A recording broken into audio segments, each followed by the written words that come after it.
Hello everyone, welcome back to the channel. कैसे हो आप सब। आज हम अपना economics chapter money and credit करने जा रहे हैं, वो भी एक ही लेक्चर में। ठीक है, जल्दी कंप्लीट करवा दूंगी। और इंपॉर्टेंट है क्योंकि आपके टर्म 2 में आ रहा है। एक बार डिस्क्रिप्शन बॉक्स जरूर चेक कर लेना, क्योंकि वहाँ पे आपको Instagram, Telegram, notes, important question playlist की लिंक मिल जाएगी। एंड फॉलो जरूर कर लेना इंस्टाग्राम एंड टेलीग्राम पे। सो बिना किसी देरी के स्टार्ट करते हैं अपना चैप्टर।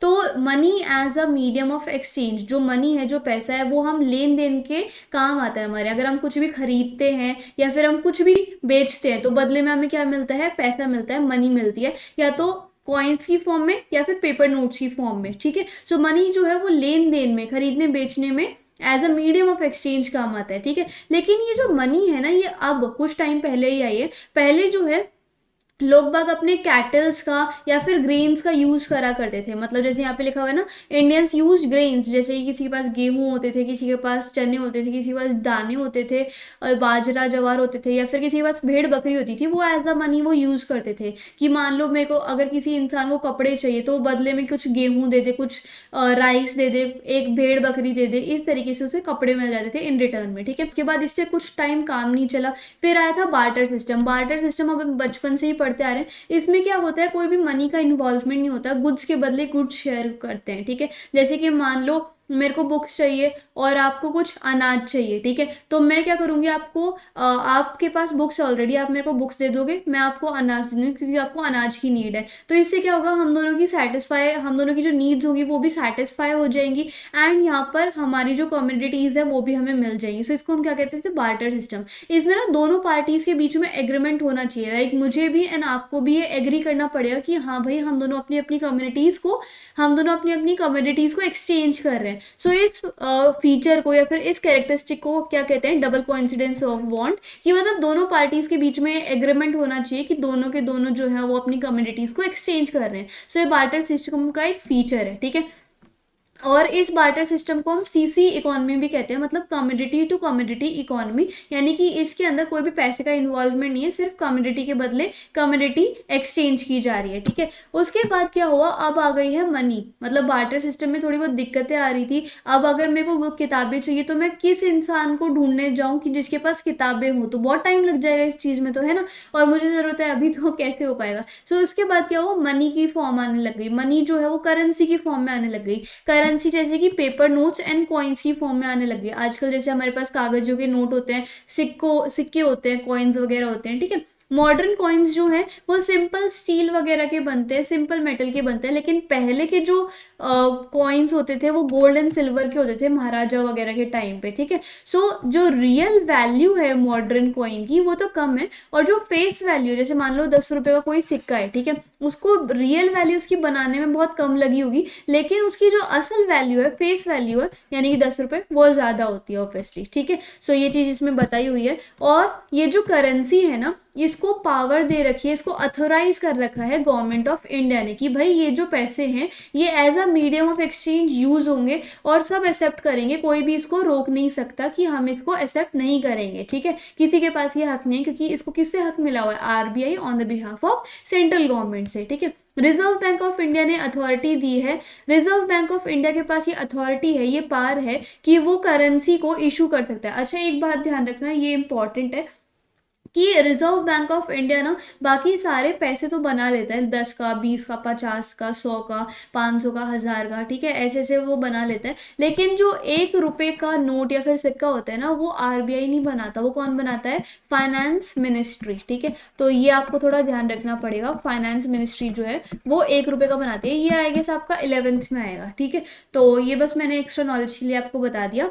एंड यहाँ पर आरबीआई ने उसको ऑथोराइज कर रखा है। जैसे मान लो जब हमारी 2016 में डीमोनेटाइजेशन हुई थी और गवर्नमेंट ऑफ इंडिया ने कहा था कि जो 1000 एंड 500 के नोट थे वो नहीं चलेंगे अब से, तो जो गवर्नमेंट थी उन्होंने 1000 एंड 500 रुपए के नोट पे से अपनी ऑथोराइजेशन या फिर पार हटा ली थी। तो अब वो यूजलेस थे, उनका कोई भी काम नहीं था। ठीक है, लेकिन उससे पहले, डिमोनेटाइजेशन से पहले इनके कितना यूज हुआ करता, इनकी मान्यता थी, लेकिन मान्यता हटने के बाद इनको ये यूजलेस हो गए। सो दैट्स वाई कहा गया है कि जो करेंसी है उसको गवर्नमेंट ऑफ इंडिया द्वारा रिकॉग्नाइज किया गया है, अथोराइज किया जा सकता है। इसलिए सब जो है इसी को एक्सेप्ट करते हैं, कोई इसको खारिज नहीं कर सकता। ठीक है, तो अब जैसे हमने मॉडर्न फॉर्म ऑफ मनी में करेंसी पढ़ लिया कि पेपर नोट्स एंड कॉइन्स हमें देखने को मिलते हैं आज के मनी के फॉर्म में, और इसमें आरबीआई ने अथोराइजेशन दी हुई है कि ये जो मनी है वो हर जगह चलेगी, कोई भी इसको रिफ्यूज़ नहीं कर सकता एक्सेप्ट करने से। वैसे ही एक मॉडर्न फॉर्म ऑफ मनी होती है डिपॉजिट विद बैंक। जैसे मान लो आपकी कोई सैलरी आती है, लाइक 20,000 आपकी सैलरी है, तो उसमें से 5,000 जो है वो आप अपने पास रख लोगे घर के खर्च वगैरह के लिए, लेकिन जो 15,000 है वो आप अपने बैंक अकाउंट में जमा करवा के आ जाते हो, ठीक है। सो इसको हम कहते हैं डिपॉजिट विद बैंक। और अगर हम मान लो आपके पास बैंक का अकाउंट नहीं है, तो आप बैंक में जाते हो किसी बैंक में, उसमें अपना एक अकाउंट ओपन करवाते हो अपने नाम से, और जब भी आपकी कोई सैलरी आती है तो सीधा बैंक में चली जाती है, या फिर आप जमा करवाते हो, डिपॉजिट करवाते हो। और बैंक कहता है कि अगर आप हमारे बैंक में डिपॉजिट करवाओगे तो हम उस डिपॉजिट पे आपको इंटरेस्ट भी देंगे। यानी कि अगर आपने 10,000 रुपये जमा करवाए तो 10,000 रुपये के ऊपर हम 5% का आपको इंटरेस्ट भी दे देंगे। मतलब कुछ पैसे आपको बढ़कर ही मिलते हैं एट द लास्ट बैंक से, तो ये फायदा होता है।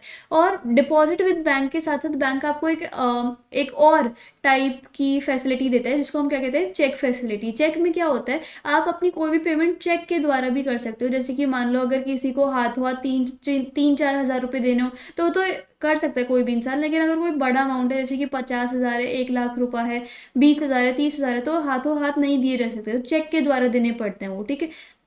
सो चेक एक पेपर का फॉर्म होता है, उसमें क्या होता है, आपका अकाउंट नंबर लिखा होता है, आपके साइन ऑलरेडी हुए होते हैं, बस आपको पे की जगह पर उस इंसान का नाम लिखना होता है जिस इंसान को आपको पे करना होता है, पैसे देने होते हैं, ठीक है। तो जैसे कि मान लो ये मेरा चेक है, इसके ऊपर मैं लिख देती हूँ अंजलि, ठीक है, और मेरे को अंजलि को पैसे देने हैं 30,000 रुपये, तो मैं उसको एज अ चेक दे दूंगी। अंजलि जो है वो इस चेक को बैंक में दिखा देगी और मेरे अकाउंट से उसको 30,000 रुपये मिल जाएगी कुछ वर्किंग डेज में। तो ये चेक की फैसिलिटी, ठीक है। अब हम बात कर लेते हैं loan activities of the bank. हमने मॉडर्न फॉर्म ऑफ मनी पढ़ लिया। बैंक में जैसे मान लो हम लोग हैं, हम लोग की जब सैलरी आती है तो हम क्या करते हैं, बैंक में पैसे जमा करवा के आ जाते हैं, और हमें जो है वो थोड़ा एक्स्ट्रा पैसा मिल जाता है एज इंटरेस्ट के रूप में, क्योंकि बैंक जो वो डिपॉजिट के ऊपर इंटरेस्ट देता है, ठीक है। साथ ही साथ बैंक क्या करता है, जो नीडी लोग होते हैं उनको पैसे भी दे देता है एज अ लोन, ठीक है। तो आप सोच रहे हो कि बैंक कमाता कैसे होगा। जैसे कि मान लो इस केस में हम ना एक एग्जाम्पल लेते हैं, लाइक 2 पार्टीज है, party number 1 and party number 2। Party number 1 को लोन लेना है एंड पार्टी नंबर 2 को डिपॉजिट करवाना है, ठीक है। तो जैसे कि मान लो पार्टी नंबर 2 वाले इंसान ने क्या करा, 10,000 रुपये अपने बैंक में उसने जमा करा दिया, और बैंक ने उसको कहा कि हम आपको 5 या फिर 2% का इंटरेस्ट भी दे देंगे, ठीक है। तो उसको लास्ट में कितने पैसे मिलेंगे, 1 साल बाद 10,000 उसने जमा करवाए थे, 2% का उसने बैंक ने इंटरेस्ट दिया था, और 1 साल बाद उसको देखते हैं कितना मिलता है पैसा 10,000 का।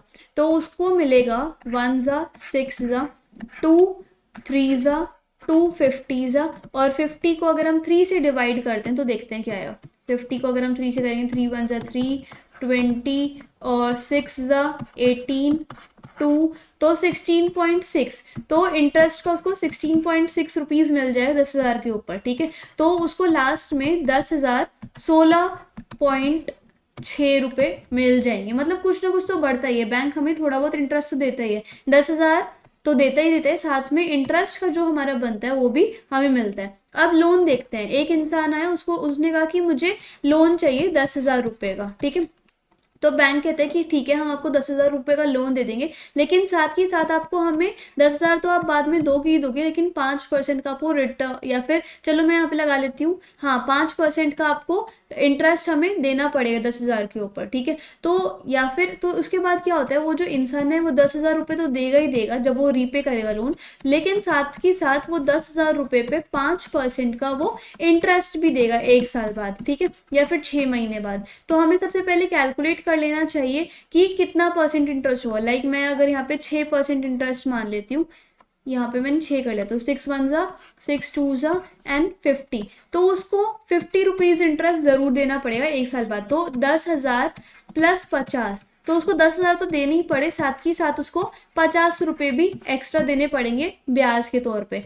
तो अब अगर हम इस अमाउंट में और इस अमाउंट को डिडक्ट करेंगे, इस वाले अमाउंट को, तो कितना रुपए बनेगा, मतलब 10,050 में से अगर हम माइनस करेंगे 10,016 रुपये, तो कितने हो जाएंगे, ये हो जाएंगे आपके 34 रुपीज़, ठीक है। तो ये जो 34 रुपीज़ आए ना, ये हो जाएगी बैंक की इनकम, ठीक है। इजी है। तो जितना हम डिपॉजिट कराते हैं बैंक में और जितना हमें ब्याज मिलता है और जितना और ये जो बैंक होता है ना वो क्या करता है, जैसे लोग बाग ने डिपॉजिट करवा दिया तो इसका कुछ पार्ट रख के बाकी सारा हमारा जो पैसा है वो नीडी लोगों को वो दे देता है, ठीक है। इस तरीके से बैंक जो है वो अपनी कमाई करता है। तो यहाँ पे देखो ये लिखा हुआ है, the difference between interest on borrowing money and the difference of deposit money is the income for the bank, ठीक है। वो डिपॉजिटेड मनी का मेजर पोर्शन उन लोगों को देता है जिन लोगों को ज़रूरत होती है, और अपने पास बस थोड़ा सा ही पैसा रखता है, क्योंकि मान लो अगर कोई इंसान आ जाए कि भाई हमने जो जमा करवाए हुए पैसे थे वो हमें वापस दे दो,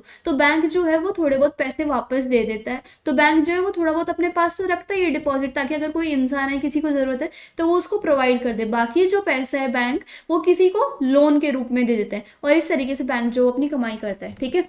तो देख रहे हो कितना बुद्धिमानी का काम है। नेक्स्ट टॉपिक देखो, टू डिफरेंट क्रेडिट सिचुएशन। अब यहाँ पे दो डिफरेंट क्रेडिट सिचुएशन है। क्या क्रेडिट क्या होता है, एक टाइप का एग्रीमेंट है कि लोग जो हैं वो कहते हैं कि हमें कोई थोड़ा बहुत पैसा दे दो और हम आपको थोड़े टाइम बाद वो पैसा जो है वो रिपे कर देंगे कुछ इंटरेस्ट के साथ साथ, ठीक है। इसको हम क्या कहते हैं, क्रेडिट, ठीक है। अब दो टाइप की क्रेडिट की सिचुएशन होती है। पहली सिचुएशन क्या है, जब एक इंसान कुछ पैसे बोरो कर लेता है किसी भी इंसान से और वो कहता है कि भाई मैं तुम्हारा पैसा कुछ टाइम बाद पे कर दूंगा, 1 साल बाद, जब मेरा प्रोडक्शन वर्क जो है वो कंप्लीट हो जाएगा। फिर साल के लास्ट में क्या होता है, वो इंसान बहुत अच्छा प्रॉफिट कमा लेता है प्रोडक्शन एक्टिविटी से, ठीक है। और उसके बाद वो इतना ज़्यादा प्रॉफिट कमा लेता है कि वो जो लोन का अमाउंट है वो पे कर देता है। इससे क्या होता है, उसकी इनकम भी काफ़ी अच्छी बढ़ जाती है और लोन के पैसे भी उतर जाते हैं और उसके पास कुछ पैसा जो है वो बच भी जाता है, ठीक है। लेकिन अब दूसरी सिचुएशन क्या होती है, एक इंसान जो है वो मनी को बोरो कर लेता है प्रोडक्शन एक्टिविटी के लिए और वो प्रॉमिस करता है कि मैं आपका जो लोन है वो साल के लास्ट में कर दूंगा, दे दूंगा, और जब मेरा प्रोडक्शन जो वर्क है वो कंप्लीट हो जाएगा। लेकिन साल के लास्ट में वो पैसे नहीं दे पाया क्योंकि उसका जो प्रोडक्शन या फिर उसका जो बिजनेस है वो लॉस में चला गया। तो इस सिचुएशन में वो कर्जे के नीचे दब गया है, जिसको हम डेब्ट ट्रैप कहते हैं। और इसलिए वो पर्सन जहाँ पे पहले इतनी अच्छी सिचुएशन पे था वो अब और ज़्यादा बेकार हो गया, तो पहले से भी वर्स ऑफ हो गया। सो ये दो सिचुएशन होती है क्रेडिट की, मतलब किसी इंसान के साथ लोन लेके अच्छा भी हो सकता है और बुरा भी हो सकता है, ठीक है।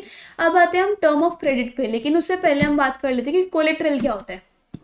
कोलेट्रल एक एसेट होता है जो बोरोवर्स जो है उनको, मतलब इसमें क्या होता है, लाइक अगर आप किसी भी बैंक से पैसा लेने जाते हो, लोन लेने जाते हो, तो बैंक आपको ऐसे ही नहीं कहता कि लो भाई आपका लोन ये रहा, ये ले लो पैसे। बैंक आपसे एक सिक्योरिटी लेता है, या तो वो आपका व्हीकल हो या आपका घर हो या कुछ भी चीज़ हो या आपका सोना हो, ठीक है। वो कहता है कि हम आप पे भरोसा नहीं कर सकते कि आप हमें पैसा रिटर्न करोगे जो आपने आपको लोन के रूप में दिया है। तो वो क्या करता है, एक एज अ सिक्योरिटी आपसे ले लेता है कि भाई मान लो आपने इस टाइम तक लोन पे नहीं किया तो हम आपकी कोई चीज़ बेच के अपने लोन का पैसा और अपना इंटरेस्ट का पैसा हड़प लें आपसे, ठीक है, या फिर ले लें। तो उस सिक्योरिटी को, उस गारंटी को हम क्या बोलते हैं, कोलेटरल। और कोलेटरल जो है वो आपका या तो घर हो सकता है, या आपके कैटल्स हो सकते हैं, या आपकी कोई ज़मीन हो सकती है, प्रॉपर्टी के पेपर्स, कोई आपका व्हीकल हो सकता है, कुछ भी हो सकता है, या आपका सोना हो सकता है, ज्वेलरी वगैरह हो सकती है। सो ये चीज़ होती है कोलेटरल, ठीक है। अब आते हैं हम टर्म्स ऑफ क्रेडिट पे। टर्म्स ऑफ क्रेडिट 3-4 चीज़ों से बनता है, एक इंटरेस्ट रेट, दूसरा कोलेटरल, तीसरा कुछ डॉक्यूमेंट्स जो आपको चाहिए होते हैं लोन लेते टाइम पे, ठीक है। और उसके बाद इन 3-4 चीज़ों से क्या बनता है हमारा टर्म्स ऑफ क्रेडिट, ठीक है। The rate of interest, collateral and some documents to fulfil the requirement of the terms of credit is known as terms of credit, ठीक है। अच्छा, ये भी हो गया। अब हम आते हैं formal sector of credit in India. अब दो टाइप के क्रेडिट सोर्सेज होते हैं हमारी इकोनॉमी में, मतलब हम दो सोर्सेज से पैसा ले सकते हैं। एक होता है फॉर्मल सेक्टर और एक होता है इनफॉर्मल सेक्टर। फॉर्मल सेक्टर में क्या होता है, जो बैंक और कोऑपरेटिव्स होते हैं वो बेसिकली लोन देते हैं लोगों को। एंड इनफॉर्मल सेक्टर में लोन कहाँ से मिलता है, बड़े बड़े मोटे मोटे मनी लेंडर से, ट्रेडर्स से जो बिजनेस करते हैं, एम्प्लॉयर से, किसी भी फ्रेंड और रिलेटिव से हमें पैसा मिल सकता है उधारी पे, ठीक है। लेकिन एज वी नो दैट जो हम बैंक में जितना भी डिपॉजिट करवाते हैं मनी, उसका थोड़ा बहुत पार्ट बैंक रख के बाकी जो पार्ट होता है वो बैंक अपने पास रख लेता है और उन लोगों को दे देता है जिनको ज़्यादा ज़रूरत है लोन के पैसों की, ताकि वो अपनी इकोनॉमिक एक्टिविटी को स्टार्ट कर सकें, अपने बिजनेस को स्टार्ट कर सकें, ठीक है। तो इंडिया में जो रिजर्व बैंक ऑफ इंडिया होता है ना, वो बैंक पे नज़र रखता है कि भाई तुमने किस किस इंसान को कितना पैसा दिया, कितने इंटरेस्ट ऑफ रेट पे दिया, कितना लोन आपने दिया। तो हर चीज़ जो है वो बैंक पे नज़र रखता है, ठीक है। इंडिया में रेट ऑफ इंटरेस्ट जो है इनफॉर्मल सेक्टर में, जो आप मनी लेंडर अपने फ्रेंड्स वगैरह से लेते हो, वो ज़्यादा है then rate of interest in formal sector. इसलिए आपको बोला जाता है कि आप अगर लोन ले भी रहे हो तो इनफॉर्मल सेक्टर से मत लो, फॉर्मल सेक्टर से लो, क्योंकि वहाँ पर आपको कम पैसा देना पड़ेगा, ठीक है। और ये जो फॉर्मल सेक्टर है इसको लीगल अथॉरिटीज़ जैसे कि आरबीआई खुद नज़र रखता है, ठीक है, तो आपके साथ कभी भी कुछ चीज़ गलत नहीं करेगा। इनफॉर्मल सेक्टर में रेट ऑफ इंटरेस्ट जो है वो मनी लेंडर्स अपने हिसाब से चुनते हैं और वो बहुत ज़्यादा रेट पे आपसे पैसा हड़पते हैं, लेते हैं लास्ट में, और उनके ऊपर कोई भी ऑर्गेनाइजेशन नहीं है कि उनको कोई सुपरवाइज करे, उनको कोई देख रेख करे, ठीक है। और मनी लेंडर्स जो है वो कोई भी तरीका यूज़ कर सकते हैं आपसे पैसे वापस लेने में, ठीक है। समटाइम्स जो है बोरोवर्स की जो इनकम होती है वो कम होती है then compare to the amount of जो उनको लोन देना है as a loan to money lenders. उन बेचारों की इनकम तो बहुत कम होती है और उनको लोन इतना ज़्यादा देना होता है। सो इनफॉर्मल सेक्टर में ये सारी दिक्कतें हैं, ठीक है। अब देखो इस यहाँ पर आपको एक चार्ट दिया हुआ है, ये एनसीईआरटी का ही चार्ट है। इस चार्ट में सोर्स ऑफ क्रेडिट यहाँ पर रूरल एरियाज का बताया हुआ है इन 2010। यहाँ पर जो लोग हैं वो मोस्टली प्रोफेशनल और एग्रीकल्चर मनी लेंडर्स पे डिपेंडेंट है पैसे लेने के लिए, ठीक है। इनफॉर्मल सोर्स ऑफ लोन पे उनको वो डिपेंड होना होता है, ठीक है। कंट्री के डेवलपमेंट के लिए चीप मतलब कम रेट में और अफोर्डेबल क्रेडिट बहुत ज़्यादा ज़रूरी है, क्योंकि हर इंसान को पैसे की ज़रूरत पड़ती है और मनी लेंडर्स के बदले उन्हें कोई अच्छा सा सोर्स ऑफ क्रेडिट होना चाहिए उनके पास, लाइक बैंक वगैरह। तो गवर्नमेंट को ऐसी कुछ चीज़ें फैसिलिटेट करनी चाहिए जिससे कि फॉर्मल सोर्स ऑफ क्रेडिट जो है वो रूरल एरियाज में ज़्यादा बढ़ जाए, ठीक है। अब आगे देखते हैं। Now last topic is self help group of the poor, for the poor. अब गाँव में बहुत सारे गाँव में बैंक की फैसिलिटीज़ नहीं आ पाई हैं, ठीक है, और कभी कभी बैंक्स जो है वो देना भी नहीं चाहते ऐसे लोगों को या फिर पुअर लोगों को लोन्स। क्यों? क्योंकि वो जो पुअर लोग हैं वो ज़्यादातर पैसे रिटर्न नहीं कर पाते, अपना लोन रिटर्न नहीं कर पाते। सो इन दैट केस बैंक्स जो हैं वो कम जाना पसंद करते हैं रूरल एरियाज में, क्योंकि उन लोगों के पास कोलेटरल वगैरह कुछ नहीं होता, और अगर बिना कोलेटरल के दे भी दिया तब भी वो पैसा पूरा नहीं दे पाते हैं, ठीक है। तो बैंक्स जो है इस केस में कुछ नहीं कर पाते। सो नाउ अब बैंक की फैसिलिटीज़ तो ज़्यादातर रूरल एरियाज में है नहीं, तो लोग जो है वो इनफॉर्मल सेक्टर पे डिपेंड रहते हैं लोन लेने के लिए, ठीक है। सो पुअर जो है वो हाई रेट ऑफ इंटरेस्ट देते हैं मनी लेंडर्स को, और ये डिफिकल्ट हो जाता है कि वो बैंक से लोन ले पाए जो पुअर पीपल होते हैं, क्योंकि उनके पास ना तो डॉक्यूमेंट्स होते हैं ना कोलेट्रल रहता। सो दैट्स वाई, ठीक है। और डॉक्यूमेंट्स एंड कोलेट्रल तो चाहिए होता है बैंक लोन लेने के लिए, तो क्या करेंगे, ठीक है। इनफॉर्मल लेंडर्स जैसे कि मनी लेंडर्स जो हैं वो दे देते हैं बिना कोलेट्रल के लोन, लेकिन वो ज़्यादातर बहुत ज़्यादा रेट ऑफ इंटरेस्ट पे देते हैं लोन, ठीक है। सो एक ऑर्गेनाइजेशन है जो वो क्या करती है, पुअर लोगों की सेविंग्स को इकट्ठा कर लेती है, और जब भी किसी उनके मेंबर को नीड पड़ती है पैसे की या फिर लोन की तो वो पैसा दे भी देते हैं उनको बहुत कम रेट ऑफ इंटरेस्ट पे। उसको हम क्या कहते हैं, सेल्फ हेल्प ग्रुप, SHGs, ठीक है।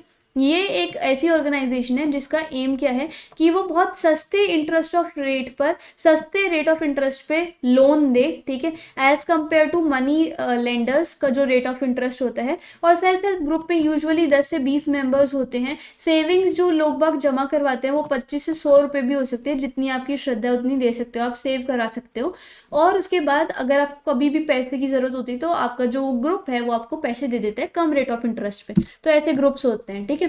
ये जो ऑर्गेनाइजेशन है, ये जो सेल्फ हेल्प ग्रुप है, वो साथ ही साथ आपको एम्प्लॉयमेंट अपॉर्चुनिटी भी देता है, ठीक है। स्मॉल लोन्स भी देता है आपको, अगर आपकी कोई गिरवी लैंड है उसको बचाने के लिए, ठीक है। और अगर आपको कोई कैपिटल की नीड है, आपको कोई बिजनेस स्टार्ट करना है उसके लिए पैसे की नीड है तब भी वो देता है। कोई आपको घर में सामान लेना है तब भी आपको लोन दे देता है, ठीक है। और ऑल्सो अगर मान लो आप नहीं कर पाए अपना लोन जमा, तो मेंबर हो, कोई एक मेंबर जो है सेल्फ हेल्प ग्रुप का, वो आपके बदले आपका लोन दे देता है। तो ये इतनी अच्छी ऑर्गेनाइजेशन है, ठीक है। सो इसी अच्छी ऑर्गेनाइजेशन के साथ साथ हमारा चैप्टर भी खत्म होता है। एंड आई होप आपको मेरी एक्सप्लेनेशन अच्छी लगी होगी, हमने 1 शॉट में कंप्लीट भी कर लिया। एक बार टेलीग्राम एंड इंस्टाग्राम पे जरूर फॉलो कर लेना और डिस्क्रिप्शन बॉक्स भी चेक कर लेना। अब आज हम करेंगे अपना इकोनॉमिक्स का chapter globalization and the Indian economy, and एक ही लेक्चर में हम इसको कंप्लीट कर देंगे। इंपॉर्टेंट है क्योंकि आपके टर्म टर्म 2 एग्जाम में आ रहा है। एक बार बस डिस्क्रिप्शन बॉक्स जरूर चेक कर लेना, क्योंकि वहाँ पे आपको Instagram, Telegram, notes, important question playlist की लिंक मिल जाएगी। सो चेक जरूर कर लेना एंड फॉलो कर लेना, ठीक है। सो बिना किसी देरी के स्टार्ट करते हैं अपना चैप्टर।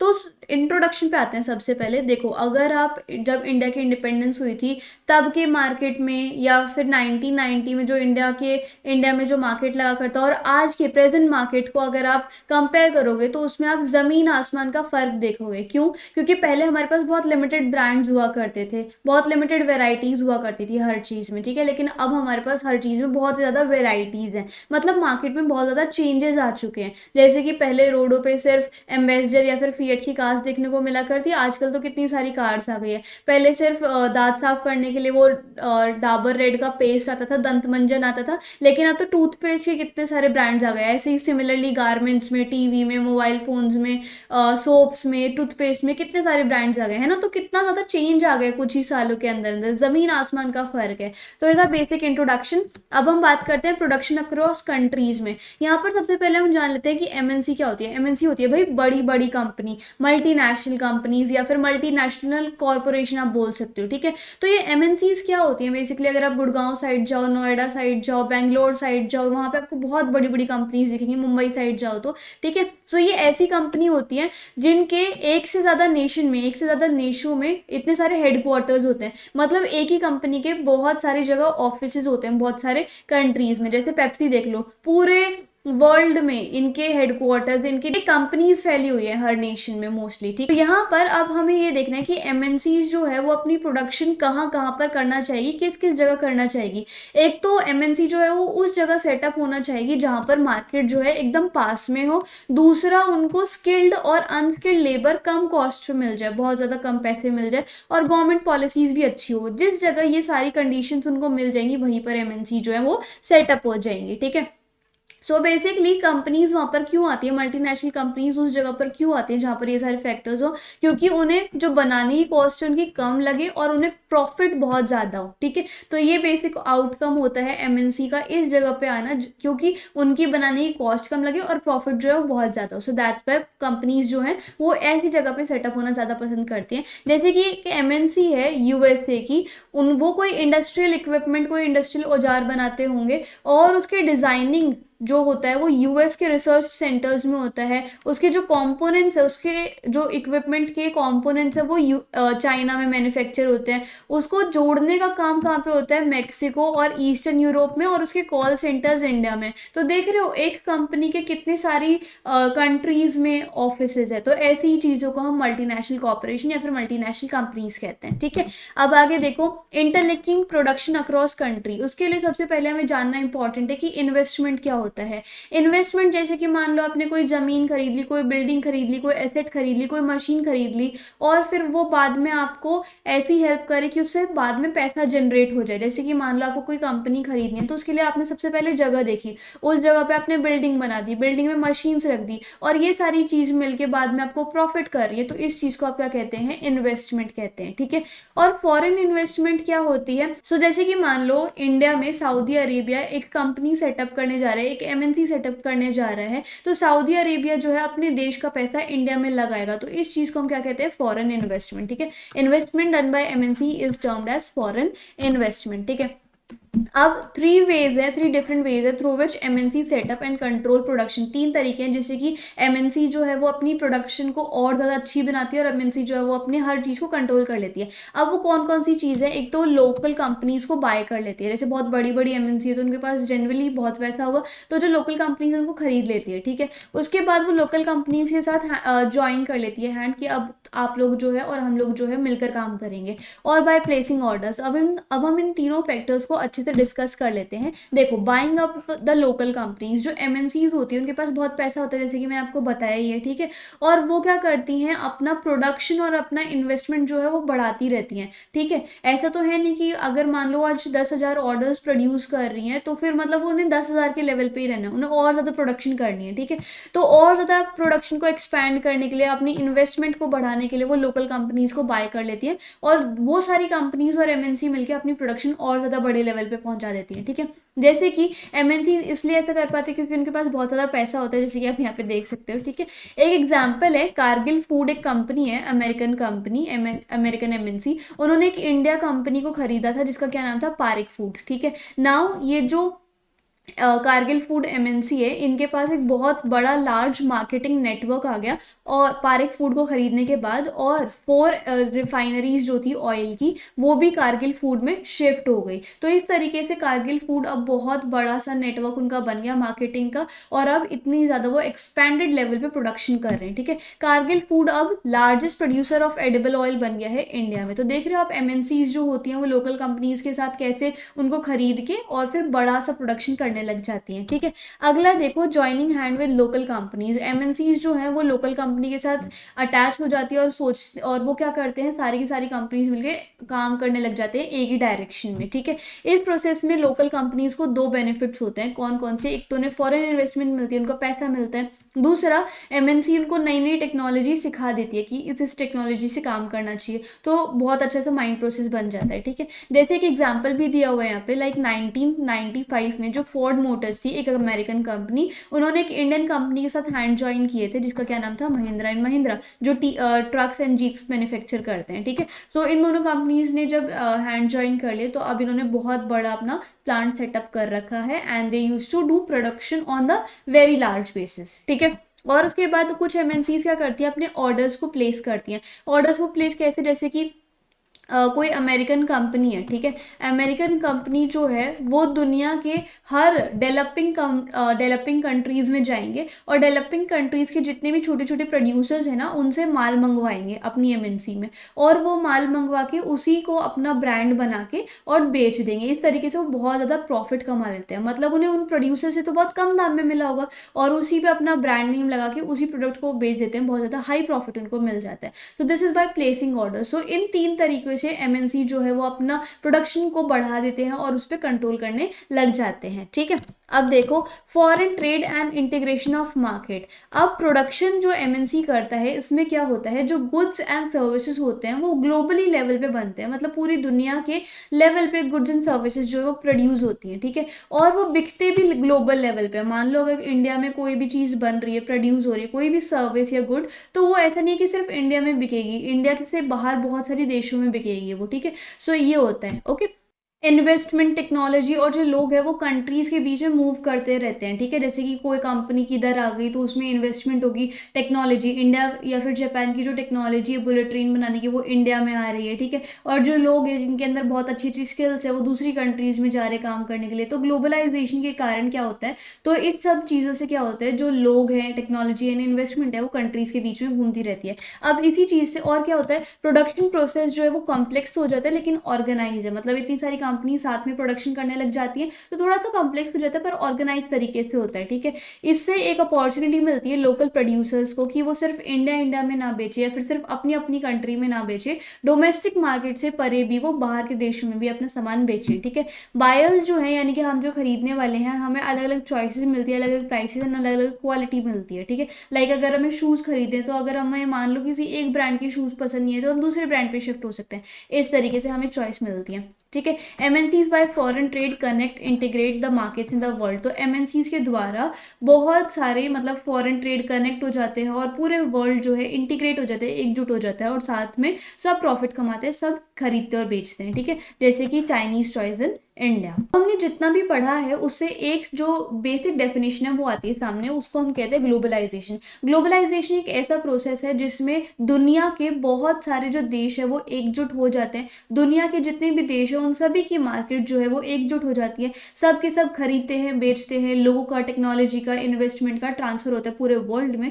इस चीज़ को हम क्या बोलते हैं, globalization. It can be defined as the process of rapid interconnection and integration between the market. यानी पूरी दुनिया के जो मार्केट्स हैं वो साथ साथ आ जाते हैं और सब एक दूसरे से खरीदते और बेचते हैं, ठीक है। अब यहाँ पर कुछ ऐसे फैक्टर्स हैं जिनके थ्रू ग्लोबलाइजेशन एनेबल हुई है। वो कौन कौन सी है? बेसिकली 2 इंपॉर्टेंट फैक्टर्स है ग्लोबलाइजेशन के जिसके कारण पूरे देश के मार्केट आपस में कनेक्टेड है। अब कौन कौन से? एक तो टेक्नोलॉजिकल डेवलपमेंट, दूसरा लिबरलाइजेशन पॉलिसी, ठीक है। टेक्नोलॉजिकल डेवलपमेंट पे सबसे पहले बात करते हैं। टेक्नोलॉजी जो है वो बहुत ज़्यादा इंपॉर्टेंट है ग्लोबलाइजेशन के प्रोसेस में। कैसे? देखो, सबसे पहले एक तो ट्रांसपोर्टेशन की टेक्नोलॉजी होना बहुत ज़्यादा इंपॉर्टेंट है।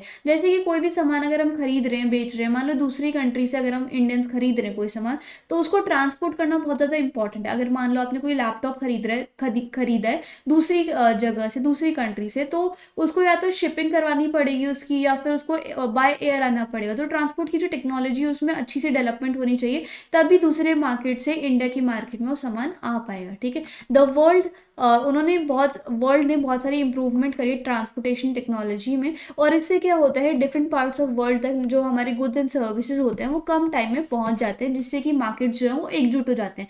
और क्या क्या टेक्नोलॉजी में चेंजेस करें, बातचीत भी होनी चाहिए बाकी कंट्रीज के साथ, जैसे कि डेवलपमेंट इन आईसीटी यानी कि information and telecom, information and communication technology. इससे क्या होता है, जिससे इसके अंदर ना बहुत सारे telephone, mobile phone, computer, internet, fax, email जुड़े होते हैं, जिससे कि मान लो हमारा जो वर्ल्ड है वो सिर्फ 1 क्लिक दूर है हमसे। मतलब इन सब चीज़ों के थ्रू, यानी कि टेलीफोन, मोबाइल वगैरह के थ्रू हम जो है वो किसी भी देश से, किसी भी कंपनी के साथ अटैच हो सकते हैं, just by calling them, just by emailing them, just by faxing them. ठीक है, अगर हमें कोई भी इंफॉर्मेशन लेनी होती है तो हम आईसीटी द्वारा कर सकते हैं, इंफॉर्मेशन गेन कर सकते हैं। ठीक है, तो development in transportation and development in ICT बहुत ही ज़रूरी है ग्लोबलाइजेशन के लिए, तभी जो मार्केट्स है वो एकजुट आराम से हो सकते हैं। ठीक है, now coming towards liberalization. Liberalization क्या होता है, मान लो जब इंडिया में इंडिपेंडेंस हुई थी, तब इंडिया की जो इकोनॉमी थी वो बहुत ज़्यादा नीचे थी। ठीक है, बहुत ज़्यादा कम थी, और बस फैक्ट्रीज आई थी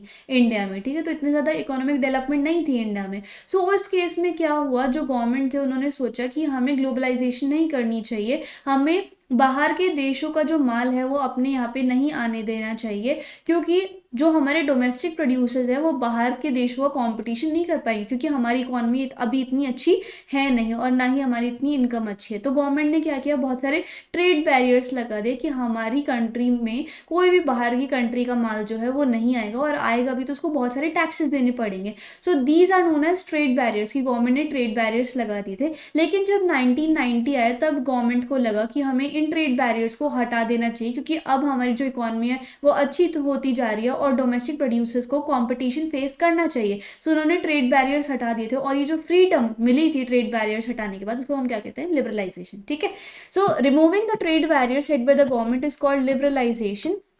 एंड इससे क्या हुआ, ग्लोबलाइजेशन हो गई। जब सारे ट्रेड बैरियर्स हट गए, तब बाहर की देशों की जो कंट्रीज थी उनका जो माल है वो आया इंडिया में, हमारा जो गुड्स एंड सर्विसेज थी वो उनके कंट्रीज में गया। इससे क्या हो गया, जो बहुत सारी मार्केट्स थी देशों की वो अटैच हो गई, ग्लोबलाइजेशन होने लग गई। ठीक है, so liberalisation, transport development and ICT के डेवलपमेंट से ग्लोबलाइजेशन जो है वो एनेबल होती है। ठीक है, now liberalisation of foreign trade and foreign investment policy पढ़ते हैं। तो गवर्नमेंट ने जो रिस्ट्रिक्शन सेट करी थी वो कैसी कैसी थी, वो ट्रेड बैरियर के फॉर्म में थी। अब ट्रेड बैरियर दो फॉर्म में हो सकता है, एक तो टैक्स जो है वो मॉनेटरी फॉर्म में होता है, यानी कि पैसों की फॉर्म में होता है। इसमें क्या होता है, जो गवर्नमेंट जो है वो टैक्स को as a trade barrier set कर देती है कि भाई अगर मान लो हमारी कंट्री में कोई भी इंपोर्ट होगा तो तुम्हें टैक्स देना पड़ेगा, तब जाके वो इंपोर्ट होगा। तो ऐसे तो कोई भी नहीं करवाएगा इंपोर्ट। ठीक है, तो इस तरीके का ये टैक्स होता है। दूसरा होता है क्वोटा, जब गवर्नमेंट जो है वो नंबर ऑफ गुड्स पे लिमिट लगा देती है कि अगर मान लो हमारी कंट्री में इंपोर्ट भी होगा तो उसका जो जिस चीज़ का इंपोर्ट हो रहा है वो सिर्फ 60,000 गुड्स होंगे, उससे ज़्यादा नहीं होंगे गुड्स। तो ये होता है क्वोटा। इस तरीके से जो है वो ट्रेड बैरियर लगा देती है कुछ कंट्रीज अपने मार्केट पे। ठीक है, ताकि बाहर के लोगों को कंपटीशन जो है फेस न करना पड़े। उसके बाद जब उनकी इकोनॉमी स्टेबल हो जाती है तब वो इन ट्रेड बैरियर्स को हटा देते हैं, जिसको हम क्या कहते हैं, लिबरलाइजेशन। ठीक है, सो ट्रेड बैरियर सबको समझ में है। अच्छा, अब इंडियन गवर्नमेंट ने ट्रेड बैरियर्स लगा दिए थे इंडिपेंडेंस के जब दौरान, ये सब मैंने आपको बता ही दिया। ठीक है, जब 1950s एंड 60s का टाइम आया था तो इंडिया इस पोजीशन में नहीं था कि वो फॉरेन प्रोड्यूसर्स के साथ कम्पीट कर सके। लेकिन जब 1991 आया तो गवर्नमेंट ने डिसाइड कर लिया कि वो ट्रेड बैरियर्स को रिमूव कर दे, और वो चाहती थी कि जो हमारे डोमेस्टिक प्रोड्यूसर्स हैं इंडिया के, वो ग्लोबल कॉम्पिटिशन को फेस करें, ताकि वो अपने प्रोडक्ट की क्वालिटी जो है वो इम्प्रूव कर लें। ये मैंने आपको ऑलरेडी बता दिया। अब कुछ ट्रेड बैरियर्स के कुछ इफेक्ट भी होते हैं, जैसे कि अब इसको थोड़ा आसान तरीके से समझेंगे। जैसे कि मान लो ट्रेड बैरियर लगा दिया इंडिया ने अपने देश पे। ठीक है, कि बाहर के देश का कोई भी माल यहाँ पर नहीं आएगा। सो चाइना क्या करता है, अपने जो टॉयज़ है वो इंडिया में इंपोर्ट कराएगा फिर भी, ठीक है। तो उसको क्या करना पड़ेगा, क्योंकि ट्रेड बैरियर लगा हुआ है तो उसको ज़्यादा टैक्स देना पड़ेगा, क्योंकि अगर उसे वो टॉयज़ अपनी इंडिया में भेजे तो उसे ज़्यादा टैक्स देना पड़ेगा, ठीक है। तो उसके ज़्यादा पैसे लग गए। अब क्योंकि वो टैक्स देके टॉयज़ भिजवा रहा है इंडिया में, तो उसके जो टॉयज़ हैं वो ज़्यादा महंगे बिकेंगे। क्यों? क्योंकि उसको प्रॉफिट भी तो कमाना है। तो ज़्यादा महंगे कौन खरीदेगा? इंडियन की जो टॉयज़ है वो सस्ते हो जाएंगे, और चाइना की जो टॉयज़ है वो बहुत ज़्यादा महंगी हो जाएंगी, क्योंकि उसको टैक्स देके यहाँ पे लाया हुआ है, ठीक है। सो इससे क्या होगा, इंडिया के जो टॉयज़ होंगे वो ज़्यादा बिकेंगे as compare to Chinese toy, और चाइना का जो इम्पोर्ट होगा वो बहुत ही ज़्यादा कम हो जाएगा। सो इस तरीके से जो ट्रेड बैरियर्स है वो ज़्यादा इफेक्टिव होते हैं। तो चाइना का बहुत अच्छा एग्जाम्पल यहाँ पे दिया हुआ है। Now coming towards World Trade Organization, ये एक ऐसी ऑर्गेनाइजेशन है जो पूरी दुनिया में ट्रेड को संभालती है, ठीक है। इसको शॉर्ट फॉर्म में प्यार से WTO बुलाते हैं। एंड इसका बेसिक काम क्या है, ये पूरी दुनिया में जितने भी इंटरनेशनल ट्रेड है, इंटरनेशनल लॉज हैं ट्रेडिंग के रिलेटेड, वो ये फॉलो करती है, बनाती वगैरह है, ठीक है। WTO कहता है कि कोई भी ट्रेड बैरियर नहीं होना चाहिए, और जितने भी WTO के मेंबर हैं वो उन्हें लिबरलाइजेशन कर देना चाहिए, किसी भी कंट्री को ट्रेड बैरियर नहीं लगाना चाहिए, सारी कंट्रीज जो है वो ट्रेडिंग के मामले में फ्री होनी चाहिए, ये WTO का कहना है, ठीक है। लेकिन अगर हम देखें सच्चाई में, तो डेवलपिंग कंट्रीज जो है वो कभी कभी इन रूल्स, जो डेवलपिंग कंट्रीज है जैसे इंडिया, वो इन रूल्स को फॉलो करती हैं, और जो डेवलप्ड कंट्रीज हैं वो कभी कभी लिबरलाइजेशन रोक देती हैं, ठीक है, ट्रेड बैरियर्स लगा देती हैं। सो ये होता है WTO के बारे में। अब हम देखते हैं इम्पैक्ट ऑफ ग्लोबलाइजेशन क्या पड़ा है इंडिया में, मतलब क्या असर पड़ा है ग्लोबलाइजेशन का इंडिया में। तो ऐसा नहीं है, मतलब ग्लोबलाइजेशन के आने से ऐसा नहीं है कि सबको बहुत ही ज़्यादा बेनिफिट मिला हो। हर चीज़ का देखो फ़ायदा भी होता है और नुकसान भी होता है। तो ग्लोबलाइजेशन के आने से मतलब कोई इतना कुछ खास असर भी नहीं पड़ा और इतना कुछ बुरा नहीं हुआ, यानी कि ग्लोबलाइजेशन जो है वो यूनिफॉर्म, उसका असर जो है वो इंडिया में यूनिफॉर्म नहीं है, ठीक है। अलग अलग सोसाइटी के लोगों को अलग अलग तरीके से ग्लोबलाइजेशन ने इम्पैक्ट करा है। जैसे कि प्रोड्यूसर्स के मामले में देखते हैं, जो बड़े बड़े प्रोड्यूसर्स हैं जिनके पास बहुत ज़्यादा पैसा, उन्होंने तो MNCs के साथ हैंड जॉइन कर लिया और उनका प्रोडक्शन जो है वो और ज़्यादा बढ़ गया और उनको ज़्यादा प्रॉफिट मिलने लग गए। लेकिन जो छोटे प्रोड्यूसर्स हैं उनका प्रोडक्ट कौन खरीदेगा, क्योंकि उनके पास एडवर्टाइजिंग करने के लिए पैसा नहीं है, कोई भी उनके प्रोडक्ट को जानता नहीं है। तो जो छोटे छोटे प्रोड्यूसर्स हैं उनको बहुत ज़्यादा लॉस हो गया, और इस केस में उन्हें अपने सारा बिजनेस बंद करना पड़ेगा, ठीक है, ठीक है। अब वर्कर्स जो हैं, MNCs जो है, एक तो वो अनएम्प्लॉयमेंट को रिड्यूस करने का काम तो करती हैं, बट MNC जो है वो लेबर लॉज में फ्लेक्सिबिलिटी रखती हैं। लेबर लॉज जैसे कि इंडिया में बहुत सारे हैं, लाइक 200 घंटे काम करना है एक साल में, और 6 घंटे में 1 घंटा हम आराम कर सकते हैं, और अलग अलग टाइप के लेबर लॉज हैं इंडिया में, ठीक है। लेकिन MNCs जो है वो इन लेबर लॉज को इग्नोर कर सकती है, ऐसा हमारी इंडियन गवर्नमेंट ने कहा है, और वर्कर्स को टेम्परेरी बेसिस पे वो हायर कर सकती है। तो ये चीज़ थोड़ी बहुत गलत है कि मतलब वर्कर्स का जितना टाइम उन्हें काम करवाना है तो करवा लो, उसके बाद उनको निकाल दो, इस तरीके से नहीं होना चाहिए। और बायर्स जो हैं उनको, मतलब जो रिच बायर्स हैं, वो MNCs जो है वो ज़्यादातर रिच बायर्स के लिए बनाती है, ना कि मीडियम या फिर पुअर क्लास बायर्स के लिए, ठीक है। सो ये थोड़ा बहुत, इससे ग्लोबलाइजेशन जो है वो हर इंसान पर अलग अलग तरीके से इम्पैक्ट करता है बेस्ड ऑन देयर स्टेटस, ठीक है। अब हमारे पास कुछ ऐसे स्टेप्स हैं जिसके थ्रू हम MNCs या फिर फॉरेन इन्वेस्टमेंट को इंडिया में अट्रैक्ट कर सकते हैं, क्योंकि जितनी ज़्यादा MNCs आएंगी हमारे इंडिया में तो उससे क्या होगा, एक तो अनएम्प्लॉयमेंट की प्रॉब्लम चली जाएगी, ठीक है। दूसरा, हमारे इंडिया में बहुत ज़्यादा इकोनॉमी में, GDP में असर पड़ेगा। तीसरा, हमारे इंडिया में बहुत सारा फॉरेन इन्वेस्टमेंट आएगा, तो मतलब इकोनॉमी काफ़ी ज़्यादा अच्छी हो जाएगी, ठीक है। लोगों को अच्छी अच्छी जॉब्स मिल जाएंगी विद हैंडसम पैकेज, ओके। अब कौन कौन से हैं वो कुछ स्टेप्स या फिर जिससे हम अट्रैक्ट कर सकते हैं। एक तो गवर्नमेंट ने कुछ 2 इम्पॉर्टेंट स्टेप्स करे हैं जैसे कि फॉरेन इन्वेस्टमेंट को अट्रैक्ट कर सके। जैसे कि फर्स्ट है SEZ, जिसको हम क्या कहते हैं, स्पेशल इकोनॉमिक जोन। सो हमारी गवर्नमेंट ने SEZ बनाया, स्पेशल इकोनॉमिक जोन, जहाँ पर एक MNCs को सारी फैसिलिटी मिलेगी, like electricity, roads, water, transport, recreational and educational facility. MNCs को कोई भी टैक्स नहीं देना 5 सालों के लिए, और वो अपनी SEZ में अगर प्रोडक्शन सेटअप कर रहे हैं तो उन्हें 5 सालों तक कोई भी टैक्स नहीं देना। तो अगर कोई भी MNCs ये चीज़ सुनेगी कि अच्छा इंडियन गवर्नमेंट ने ऐसे कर रखा है, तो वो फटाफट आएगी, ठीक है। तो उससे हमारी इंडिया का ही फायदा होगा। नेक्स्ट क्या है, flexibility in labour hours. Labour hours जैसे कि मैंने अभी आपको बताया कि कितने सारे लेबर आवर्स होते हैं ना, तो इसमें क्या है, गवर्नमेंट ने फ्लेक्सिबिलिटी या फिर परमिशन दे रखी है MNCs को कि आप जो है वो इन जो वर्कर्स हैं उनको टेम्परेरी बेसिस पे हायर कर सकते हो, अपने हिसाब से उनको काम करवा सकते हो, और आप लेबर लॉज को इग्नोर कर सकते हो, जो कि एक गलत चीज़ है बेसिकली। बट उन्होंने कहा है कि आप लेबर लॉज को इग्नोर कर सकते हो, उनसे मन चाहा जितना टाइम आप काम करवाना चाहो करवा सकते हो, उनको अपनी मर्जी से पे आउट कर सकते हो, उनको टेम्परेरी बेसिस पे रखना है तो आप रख सकते हो, तो आपको खुली छूट है, आप दे सकते हो उनको कुछ भी, लाइक उनको हायर कर सकते हो किसी भी बेसिस पे, ठीक है। इससे क्या होगा, एमएनसीज जो है उनकी लेबर कॉस्ट रिड्यूस हो जाएगी, और टोटल कॉस्ट ऑफ प्रोडक्शन भी उनकी रिड्यूस हो जाएगी, उनको मैक्सिमम प्रॉफिट देखने को मिलेगा। तो ये 2 स्टेप्स गवर्नमेंट ने लिए हैं, जिसके थ्रू हमारे इंडिया में बहुत सारी बाहर की कंट्रीज की जो एमएनसीज है, लाइक ताइवान की, जापान की, अमेरिका की, सऊदी अरेबिया की है, वो इंडिया में सेटअप होने लग रही है, ठीक है। Now the last topic is fair globalization. Fair globalization क्या होता है भाई, कि ग्लोबलाइजेशन जो है वो हर एक के हित में हो, ऐसा नहीं है कि सिर्फ रिच के लिए ये ग्लोबलाइजेशन अच्छा असर करे, पुअर और मीडियम या फिर मिडिल क्लास फैमिलीज के लिए भी इसको अच्छे से काम करना चाहिए, ठीक है। सो गवर्नमेंट पॉलिसीज ऐसी होनी चाहिए जिसको बोथ रिच एंड पुअर की प्रोटेक्शन करनी चाहिए, ठीक है। लेबर लॉज अच्छे से इम्प्लीमेंट होने चाहिए, और वर्कर्स को इक्वल राइट मिलना चाहिए, मतलब ऐसा नहीं होना कि चाहिए कि टेम्परेरी बेसिस पे हायर करा जा रहा है, उनसे ज़्यादा काम कराया जा रहा है, वो भी कम पैसे में या फिर विदाउट एनी मनी, तो वो चीज़ गलत है, ठीक है। उसको सही करना चाहिए, गवर्नमेंट को सपोर्ट करना चाहिए स्मॉल प्रोड्यूसर्स को, ताकि वो अपनी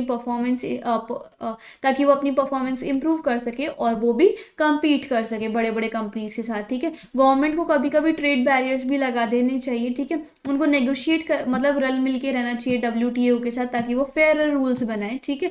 और जितनी भी डेवलपिंग कंट्रीज हैं उनको साथ के साथ आना चाहिए, ताकि वो डेवलप्ड कंट्री के साथ फाइट कर सके एट WTO, और गवर्नमेंट को कैंपेन करना चाहिए, प्रोटेस्ट करना चाहिए regarding the unfair rule. So globalization मेरे अकॉर्डिंग तो एक बहुत ही अच्छा ऑप्शन है, बट इसमें जो स्मॉल प्रोड्यूसर्स को लॉस देखने को मिल रहा है, एज वेल एज जो लेबर लॉज को फ्री उन्होंने रखा है गवर्नमेंट को, वो थोड़ा नहीं होना चाहिए। बाकी हमारी जो ग्लोबलाइजेशन की पॉलिसीज है वो काफ़ी अच्छी हैं। सो आई होप आपको एक्सप्लेनेशन अच्छी लगी होगी। इसी के साथ साथ हमारा जो चैप्टर है वो कंप्लीट हो जाता है। डिस्क्रिप्शन बॉक्स में जाके इंस्टाग्राम एंड टेलीग्राम पे जरूर फॉलो कीजिएगा। So if you like the video and the explanation, then please like, share, comment and subscribe the channel. Thank you so much.